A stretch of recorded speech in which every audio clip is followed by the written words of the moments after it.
Have you ever wondered why love is both the most beautiful and the most confusing thing in life? Why some relationships last forever, while others fall apart despite all your efforts? Love is powerful, but respect is what keeps it alive. Too many men chase affection while ignoring the one thing that truly matters: boundaries. Without boundaries, you become replaceable, easy to control, and ultimately forgotten. With them, you become a man of substance, a man she admires even when emotions run high. The Stoics taught us that virtue and self-respect must never be traded for temporary comfort. In love, this truth is sharper than ever: set the right boundaries, and you'll not only keep her respect, you'll keep your own. Welcome to the channel, Stoic Love Wisdom. This is where all the stories and lessons about love will help you find the answer. Today, we will explore a new perspective through the topic, 5 boundaries that make women respect you more. These are real-life experiences and profound lessons that will change the way you perceive love. Follow me, because the most surprising and interesting things are still waiting for you ahead. Before starting, find a quiet place, put on your headphones and relax your mind. Let the sharing in this video help you feel more fully and enjoy every meaningful moment. Are you ready to embark on this journey? Let's begin. Number 1, the boundary of respect. There was a time in my life when I thought being easygoing and chill in a relationship was the ultimate strength. You know, don't take things too seriously, laugh it off, let her have the spotlight. But then came a moment that shifted everything for me. I was dating a woman named Sarah. Smart, quick-witted, fun to be around. We went out to a dinner party with some friends, the kind of night where the wine keeps flowing and everyone wants to one-up each other with stories and jokes. Somewhere in the middle of the night, Sarah cracked a joke about me. "Don't ask him for directions," she laughed, "he can't find his way out of a paper bag." The table erupted with laughter. I forced a smile, lifted my glass, pretended it didn't sting. But inside, I felt small. The kind of small that sticks with you even after the room quiets down. On the way home, I thought about Marcus Aurelius and one of his reminders: you have power over your mind, not outside events. Realize this, and you will find strength. The Stoics weren't obsessed with controlling the world, they knew you can't. But they believed in controlling your response. That night, my response wasn't strength. It was silence, and silence in the face of disrespect is the seed of resentment. The first step, naming the boundary. A week later, it happened again. This time, she teased me about money in front of her coworkers. "Don't ask him to split the check, he's the frugal one." More laughter. I smiled, but my jaw was tight. And then I heard my own inner voice, like Epictetus whispering, "If you want to improve, be content to be thought foolish and stupid." But here's the twist: Stoicism doesn't mean you swallow disrespect. It means you discern. There's a difference between being content with misunderstandings and letting yourself be demeaned. So I took a breath and said, calmly, "Sarah, when you make jokes like that in front of other people, I feel disrespected. I don't appreciate it, and I'd like you to stop." Not angry. Not loud. Just clear. The table went silent for a moment. She looked surprised, maybe even embarrassed. But I wasn't lashing out, I was drawing the line. Respect is about self-respect first. That was the moment I realized, the boundary of respect isn't about controlling someone else. It's about demonstrating to yourself, and to the person you're with, that you take your dignity seriously. In America, we often confuse kindness with passivity. Be the nice guy, don't rock the boat, laugh it off. But the truth is, women don't respect the man who lets himself be the punchline too often. A relationship without respect becomes a slow erosion, and by the time you notice, the ground beneath you is gone. The Stoic approach teaches us, you don't need to shout, threaten, or punish. You just need to calmly state what is acceptable and what isn't. If that boundary isn't respected, you enforce it, not with anger, but with action. Enforcing the boundary. When Sarah slipped again, this time at brunch with friends, I didn't scold her. I didn't make a scene. I simply said, I've told you before how I feel about those comments. Since it keeps happening, I'm going to excuse myself. And I left. Not a tantrum. Not a storm out. Just a quiet, firm withdrawal of my presence. She texted later, upset. Why'd you leave like that? I replied, because my boundary matters. I'm not going to sit in spaces where I'm made to feel small. I care about you, but I care about respecting myself too. That was the turning point.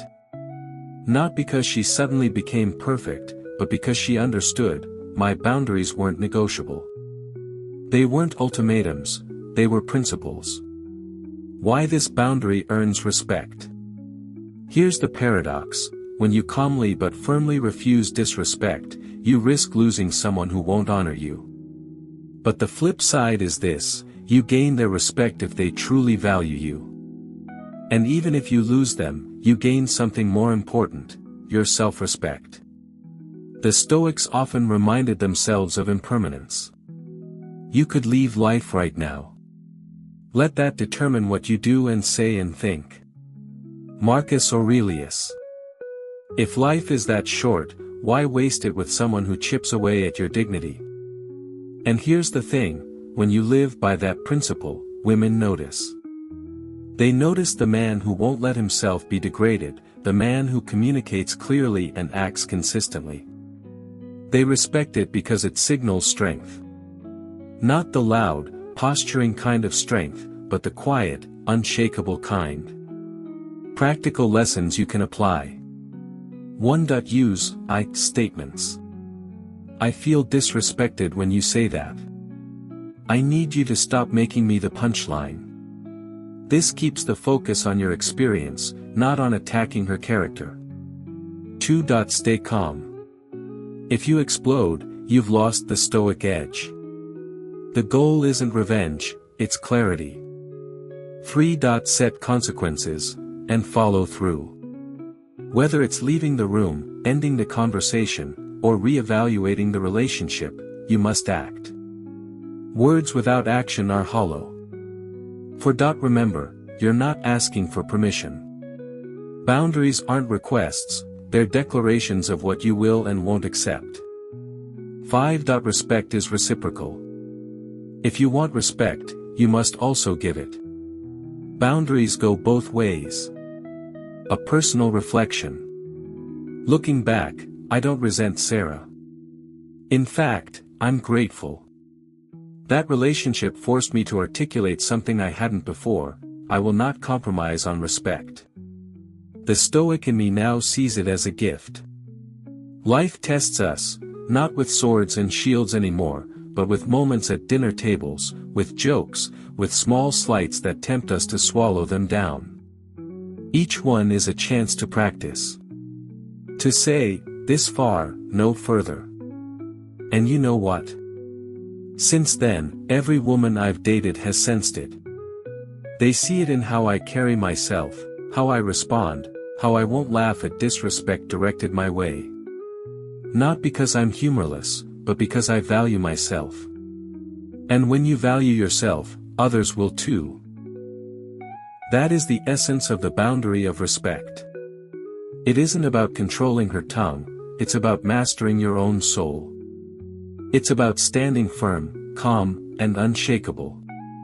And in that firmness, you invite genuine respect, not just from her, but from yourself. In love, sometimes we don't need too many promises, but just a little understanding and a heart that knows how to listen. It is the experiences, both happy and sad, that help us mature and know how to love more fully. Here, I want to contemplate those things with you, so that each step in the journey of love becomes more clear-headed and peaceful. If you feel that what I share is valuable, please click like to support this video. And if this is your first visit, please click subscribe and turn on the notification bell, so you don't miss the next insightful perspectives on love. I also really want to hear from you. What do you like most about today's story? Leave a comment below, because who knows, your experience might be a great source of encouragement for someone else who is listening. And now, let's continue with me, exploring what's waiting ahead. Number 2, the boundary of time. There was a point in my 20s when I thought the most romantic thing a man could do was to drop everything for a woman.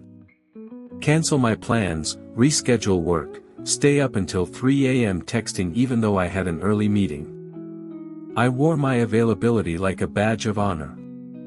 But here's what really happened: the more available I made myself, the less valued my time became. The wake-up call. I remember dating a woman named Emily. We had been seeing each other for a couple of months, and I was smitten. Whenever she called, I answered.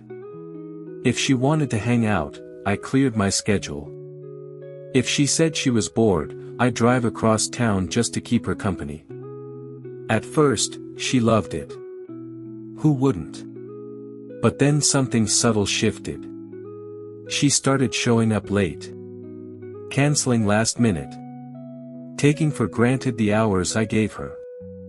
One Friday night, I skipped a friend's birthday dinner because Emily asked me to help her put together some shelves she bought. She texted me 30 minutes before I was supposed to leave for her place. Sorry, I'm too tired tonight. Let's just do it another time. I sat there in my apartment, alone, realizing I had given up my evening, my friend's party, my energy, for nothing. That was the night I felt the Stoic truth sink in: if you value your time, you will stop wasting it on those who don't. Why time boundaries matter. The Stoics were obsessed with time. Seneca wrote, "It is not that we have a short time to live, but that we waste a lot of it." In relationships, wasting time often comes disguised as love. We convince ourselves that saying yes to every request is proof of devotion. But what it really signals is that we don't value our own hours. And if we don't value our time, why should anyone else? Respecting your time isn't selfish, it's a form of self-respect. When you honor your schedule, your commitments, your goals, you send a clear message: my life has purpose, and I won't compromise it for convenience. Drawing the line. After that night with Emily, I made a decision. The next time she asked me to come over last minute, I said, "I'd like to, but I've already got plans tonight. Let's pick another day." She pushed back a little. "Come on, it's just tonight." I stayed firm. I don't cancel on commitments I've already made. It's important to me. She rolled her eyes, but here's the truth: over time, she began to respect it. She stopped expecting me to drop everything. And when I did spend time with her, it felt more intentional, more valuable. The Stoic lens. Time is the one resource you never get back. Money can be earned again. Opportunities come and go. But once an hour is gone, it's gone forever. The Stoics lived with mortality in mind, memento mori. They reminded themselves, you could die tomorrow. So how you spend your time today is the truest reflection of your priorities. When you let someone waste your time, you're essentially telling them, my life is less important than your whims. And that is the opposite of Stoic strength. How to set time boundaries in relationships. 1. Don't cancel important plans for casual requests. If you've scheduled work, family, or personal time, don't throw it away unless it's truly urgent. 2. Be clear about your availability. Instead of, I'm free whenever, say, I'm available Thursday evening after 7. This signals that your time is structured, not endless. 3. Value your alone time. Many people fear being seen as selfish for prioritizing solitude. But the Stoics valued reflection and study. Alone time isn't selfish, it's fuel for strength. Don't reward last-minute disrespect. If someone repeatedly cancels or shows up late, don't keep rearranging your life. State clearly, I value punctuality. If you're running late often, let's plan for another day. 5. Lead by example. If you respect her time, showing up when you say you will, keeping your word, she'll mirror that respect back. A modern example. I had a friend, Jason, who constantly complained his girlfriend didn't respect him. She'd text him at 11 p.m. to come over, and he'd go, even if he had a 6 a.m. shift. She'd cancel dates last minute, and he'd shrug it off. One day, I asked him, do you think she would do that if she believed your time was valuable? He paused. That was the first time it clicked. He started setting small boundaries. If she texted late, he'd say, I've got an early morning, I'll see you tomorrow. At first, she pushed back. But soon, she started planning ahead. She started respecting his time because he respected it first. What women really respect. Here's the truth, women don't want a man who's available 24/7. That might feel nice at the start, but over time it signals weakness. It says, my world revolves around you, and I have nothing else of value. What women respect is a man who has a life. A man with purpose, direction, and the discipline to guard his hours. When you hold the line on your time, you're not pushing her away, you're inviting her into a life that already has meaning. And when she knows that spending time with you requires effort, she cherishes it more. Scarcity breeds value. My own transformation. I used to think saying no meant rejection. Now I see it as alignment. If I say no to something trivial, it means I'm saying yes to what really matters, my work, my health, my friendships, my mission. And here's the paradox, once I started respecting my time, women started respecting me more. They showed up on time. They asked for plans in advance. They appreciated the hours I gave because they weren't endless. Seneca was right, life is long if you know how to use it. And in love, life is respected if you know how to guard it. That's the boundary of time. Don't give your hours away cheaply. Guard them, structure them, and spend them with intention. When you do, not only will women respect you more, you will respect yourself more. And that, above all, is what makes you strong. Number 3, the emotional boundary. There's a saying in modern dating, if she's not testing you, she's not interested. I don't know if that's always true, but I do know this, sooner or later, your emotions will be tested. Some women test you intentionally. Some do it unconsciously. They want to see, will this man crumble when I get upset? Will he lose control when I pull away? Will he sacrifice his center just to keep me happy? That's where the emotional boundary comes in. My first lesson in emotional boundaries. I was in my mid-20s, dating a woman named Rachel. Beautiful, sharp, the kind of energy that lights up a room. But she had this habit, when something upset her, she'd go silent. Completely shut down. No calls, no texts. I'd ask what was wrong, and she'd reply, nothing. Then the storm would come.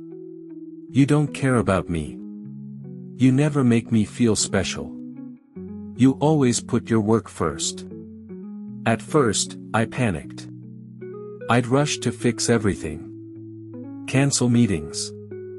Buy flowers. Stay up late trying to argue my way back into her good graces. But no matter what I did, it was never enough. The cycle repeated. She'd get upset, I'd scramble to make her happy, and each time, I felt more powerless. One night, after another argument, I sat alone on my couch with a book of Epictetus in my lap. My eyes landed on this line: when you are offended at any man's fault, turn to yourself and study your own failings. Then you will forget your anger. And it hit me. The problem wasn't Rachel.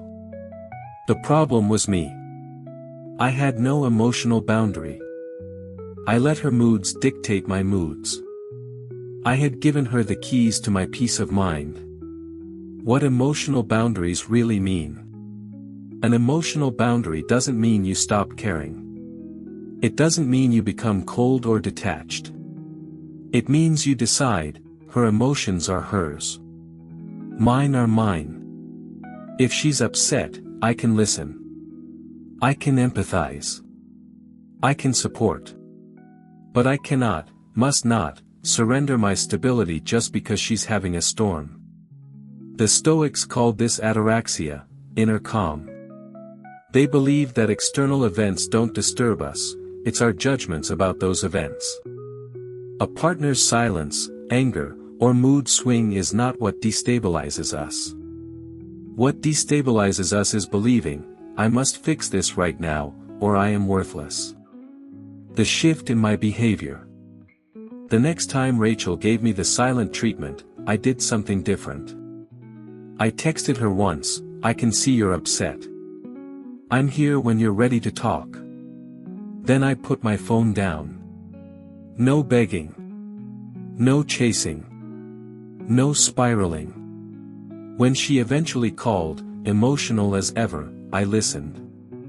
When she accused me of not caring, I calmly said, I care deeply. But I won't let arguments define how I feel about myself. For the first time, there was silence, not the cold silence, but the surprised kind. She realized the game had changed. Why women respect emotional boundaries. Here's the paradox: when you stop chasing emotional chaos, women respect you more. Not because you're being distant, but because you're being grounded. Think about it. If a woman can control you with a pout, a glare, or a few angry words, she loses respect. Why? Because deep down, she wants a man who can weather storms. If you can't stay calm in her emotional turbulence, how will you handle life's bigger storms? Stoicism teaches us, you don't control others, only your own will and judgment. When you live this in a relationship, you show a kind of strength that's rare, and deeply attractive. Practical ways to set emotional boundaries. 1. Stay calm when emotions rise. If she yells, don't yell back. Lower your voice. Your calm becomes the anchor. 2. Don't chase the silent treatment. Reach out once, respectfully. Then give space.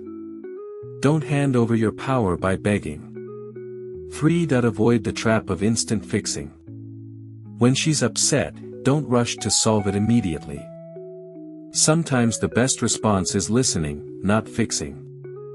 4. Communicate your boundary clearly. Example, I want to work through this with you, but I won't fight in circles. Let's talk when we're both calm. 5. Guard your self-image. Don't let insults define you. Remember Marcus Aurelius, if anyone despises me, that is their problem. My only concern is not doing or saying anything deserving of contempt. A modern story. A buddy of mine, Alex, went through this recently. His girlfriend would threaten to leave whenever they argued, maybe we should just break up. He used to beg, no, don't say that, I'll change. She lost respect fast. Then he flipped the script. The next time she said it, he calmly replied, if you really want to end this, that's your choice. I hope you don't, but I won't be manipulated by threats. She never used that line again. Why?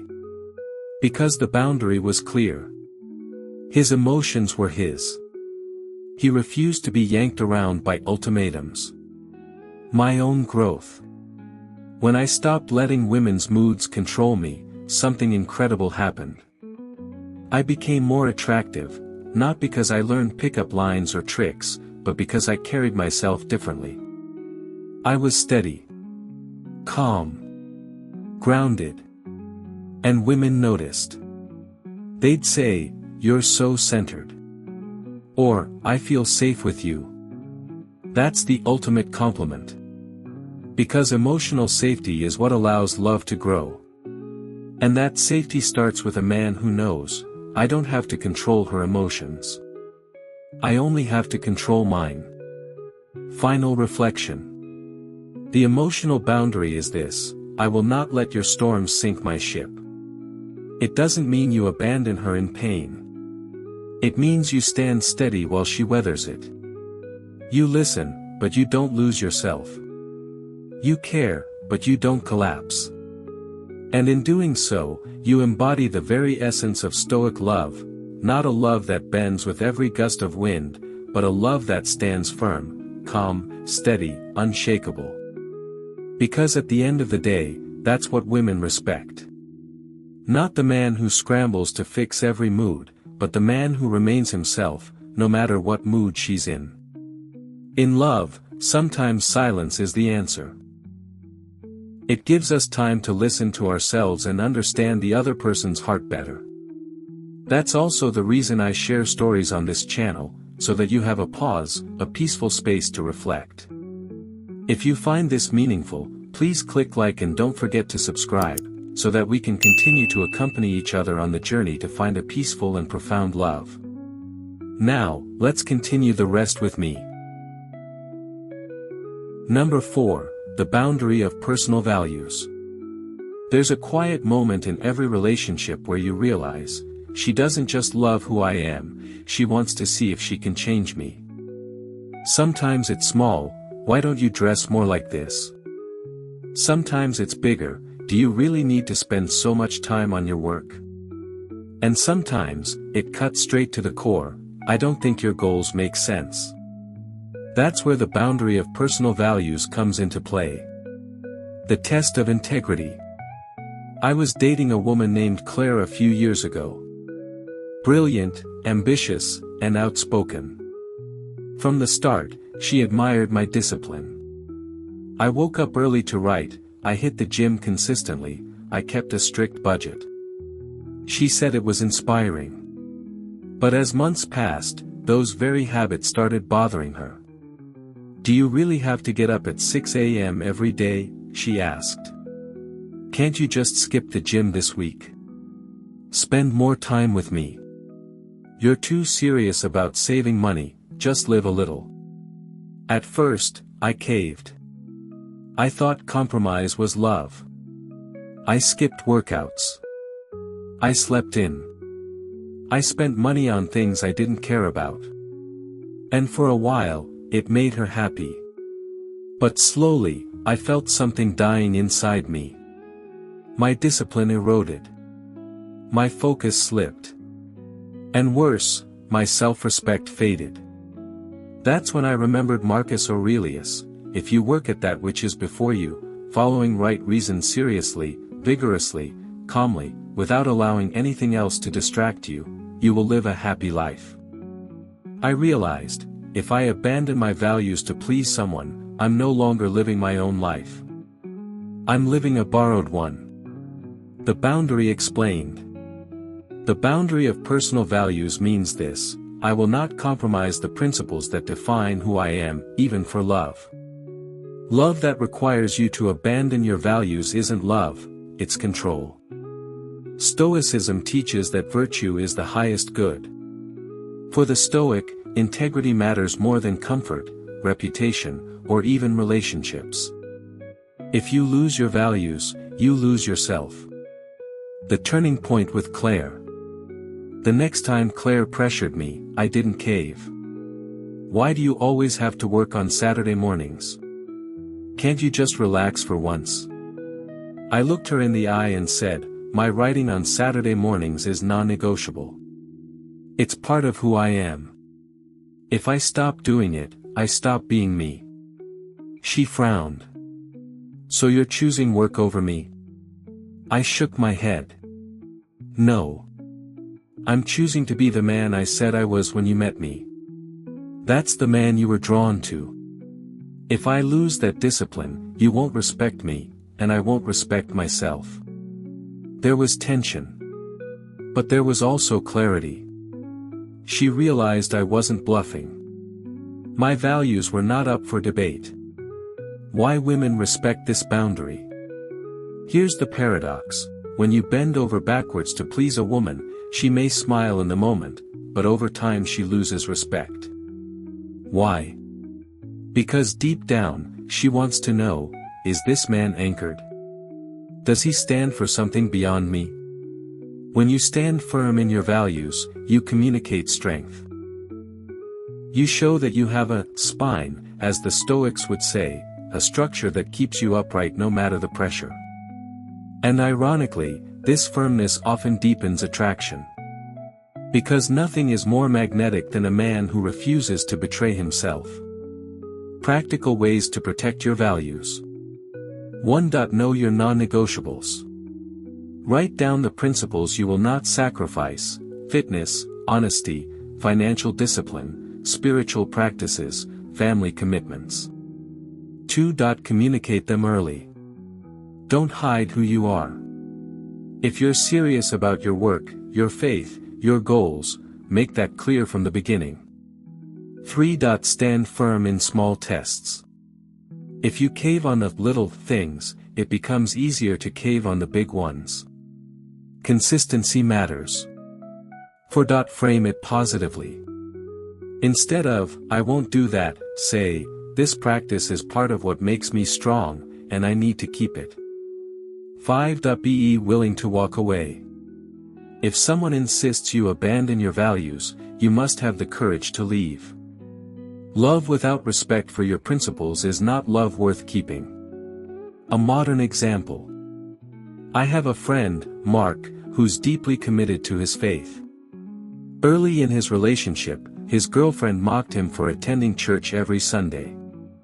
She wanted him to skip, to sleep in with her. At first, he gave in. But each time, he felt emptier. Finally, he told her, my faith isn't negotiable. If you can't accept that, then maybe this relationship won't work. She was shocked, but she respected him. And over time, she stopped pushing. She didn't convert, but she learned, this man stands firm. The Stoic perspective. Epictetus once said, never value anything as profitable to yourself which shall compel you to break your promise, to lose your self-respect, or to hate any man. In love, your promise is to yourself. If you abandon that, what are you worth? A man without values is like a ship without a keel, easily tossed, easily overturned. A man with values is like a lighthouse, steady, immovable, guiding others without losing himself. My own growth. When I stopped betraying my values for approval, I noticed 2 changes. First, women respected me more. They might not always like my choices, but they admired my consistency. They saw I wasn't swayed by every gust of emotion. Second, I respected myself more. I woke up each day knowing, I'm living true to my principles. And that confidence changed how I walked, talked, and loved. Because when you live aligned with your values, you radiate strength. Final reflection. The boundary of personal values is this: I will not sacrifice who I am to keep someone else comfortable. It doesn't mean you refuse to compromise on logistics, where to eat, what movie to watch, who drives. It means you refuse to compromise on the pillars that define you. And in that refusal, you gain something priceless: respect. From her. From the world. From yourself. Because at the end of the day, love without values is infatuation. But love built on respect for values, that's love that lasts. Number 5, the boundary of mutual contribution. There's a moment in almost every relationship when one person realizes, I'm giving more than I'm receiving. It might be obvious, like paying for every meal, doing every chore, planning every date. Or it might be subtle, like always being the one to apologize first, always checking in, always keeping the connection alive. And if you're not careful, that imbalance becomes permanent. That's why the boundary of mutual contribution is so important. My story of carrying too much. I once dated a woman named Jenna. She was charismatic, fun, and loved being the center of attention. At the beginning, I didn't mind taking the lead. I planned our dates, picked her up, paid the bills, sent the good morning texts, checked in throughout the day. At first, she seemed to appreciate it. But as months passed, I noticed something: she rarely initiated. If I didn't call, we wouldn't talk. If I didn't plan, we wouldn't see each other. If I didn't give, there was no relationship. I convinced myself this was normal. That's just how she is, I told myself. But slowly, I started to feel drained. Resentment crept in. One night, after yet another dinner I paid for and another conversation I carried, I drove home in silence. Seneca's words echoed in my mind: "He who is everywhere is nowhere." I realized, I was everywhere for her, yet nowhere for myself. The meaning of mutual contribution. A healthy relationship is not 50-50 every moment. Sometimes one person carries more, when the other is sick, stressed, or struggling. That's natural. But over the long run, it must balance. There must be reciprocity. Contribution. Shared effort. The boundary of mutual contribution means, I will give fully, but I will not carry the entire relationship alone. The turning point with Jenna. One weekend, I tested something. I didn't text her first. I didn't call. I didn't plan. I just lived my life. Days passed. Silence. Finally, I texted, "Hey, I've noticed I'm usually the one reaching out and planning. I care about us, but I want this to feel balanced. I'd like to see more initiative from you too." Her reply was dismissive: "That's just who I am. You're the planner, I'm not." That was my answer. Not in her words, but in her unwillingness to contribute. A few weeks later, I ended it. Not out of anger, but out of clarity. I told her, a relationship requires two people giving. I can't keep pouring while the cup on the other side stays empty. Why this boundary commands respect. When you set this boundary, you send a clear message: my love is not one-sided. My effort is valuable. If you want to be with me, you must also invest. And paradoxically, this makes your love more respected. Because people don't value what comes too easily. They value what they must also give to keep. Stoicism reminds us, relationships are not about control, but about virtue. And one of the highest virtues is justice, giving what is due. In love, justice means each person gives what they can, so neither is exploited. Practical ways to enforce mutual contribution. 1. Notice patterns, not exceptions. One bad week isn't a problem. But if months go by with you carrying everything, it's a red flag. 2. Communicate clearly. I love planning, but I'd like you to take the lead sometimes too. 3. Stop overgiving. If you always text first, stop for a while. See if she steps up. 4. Acknowledge her contributions. When she does give, thank her. Positive reinforcement matters.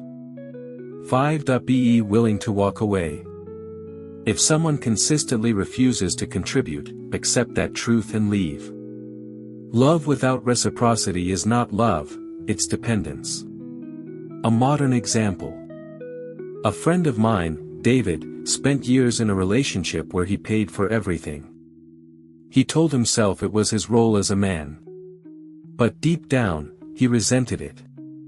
She never offered, never planned, never even said thank you. Eventually, he brought it up. She said, "If you loved me, you wouldn't care." That was the moment he realized, she wasn't a partner, she was a passenger. He left. Months later, he met someone new, someone who not only offered to split costs, but also surprised him with thoughtful dates of her own. The difference was night and day. And the respect he felt in that new relationship was built on balance. The Stoic perspective. Epictetus taught, "No man is free who is not master of himself." In relationships, if you cannot say no to one-sided giving, you're not free. You're a servant of imbalance. True love, from a Stoic lens, is two free people choosing to walk together, each contributing, each respecting. Not one carrying the other endlessly. My growth after Jenna. When I ended things with Jenna, I felt strangely lighter. For the first time, I understood, my love is valuable because it's scarce. My effort means something only if it's matched. In my next relationship, I made it clear early, I'll give fully, but I want us both to carry this. I don't want to be the only one driving. And you know what? She respected it. She planned dates. She initiated conversations. She surprised me with gifts. Not because I demanded it, but because she knew, my love is not free labor. It's a partnership. Final reflection. The boundary of mutual contribution is this: I will give, but I will not give alone. It doesn't mean keeping score or demanding equality in every moment. It means expecting balance over time. It means recognizing that love without reciprocity isn't sustainable. And in setting this boundary, you embody Stoic justice, fairness, balance, harmony. You protect your energy, your dignity, and your worth. Because at the end of the day, a relationship is not one person carrying another. It's two people carrying life, together. Conclusion. At the heart of every great relationship lies respect. Attraction may spark the fire, but respect keeps it burning. And respect isn't given, it's earned, maintained, and protected through boundaries. The 5 boundaries we've explored, respect, time, emotional stability, personal values, and mutual contribution, are not walls to keep love out. They are structures to keep love strong. Without them, relationships collapse under imbalance, resentment, and loss of self. With them, relationships grow in strength, clarity, and authenticity. The Stoics remind us that love, like life, is not about control but about virtue. By setting boundaries, you're not trying to dominate or manipulate your partner, you're choosing to live with integrity. You're saying, this is who I am. This is what I stand for. And this is what love means to me. When you live this way, you attract a different kind of partner. Not someone who wants to change you, exploit you, or test you endlessly. But someone who respects you, values you, and walks beside you as an equal. In the end, these boundaries are less about her and more about you. They're about preserving your dignity, your focus, and your peace of mind. And ironically, when you protect yourself, you become more attractive, more magnetic, and more deeply respected. So hold the line. Guard your values. Live your time wisely. Demand balance. Stay calm under pressure. And above all, never compromise your self-respect. Because the man who honors his boundaries is the man women cannot help but respect. Thank you for watching today's video. I'm so happy to share my lessons about love and relationships with you. I hope you learned something new and can apply it to your life. If you find the video useful, don't forget to like and subscribe to the channel so you don't miss the next videos. Thank you for always accompanying and supporting me. Wish you a good day and don't forget to love yourself a lot.